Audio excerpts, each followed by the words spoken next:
44,100 of what?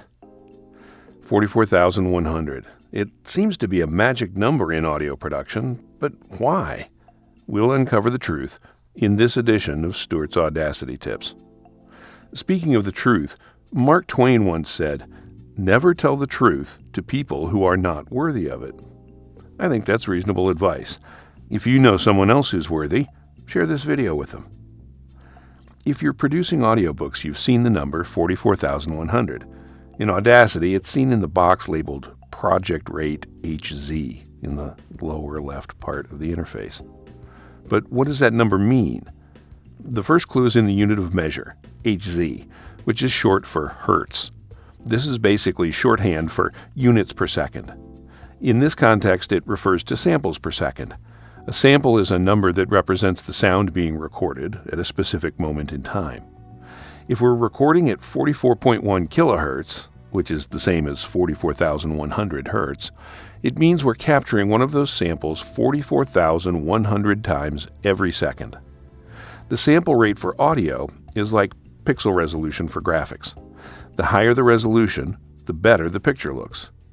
Here are two pictures of the American flag. One is at 300 dpi, pixels or dots per inch, and the other is 20 dpi. Both images are 3 inches wide. The higher resolution image shows much more detail than the lower resolution one. Its file size is also much larger. Audio works the same way. The lower the resolution you use when recording, the less the audio will sound like the original source.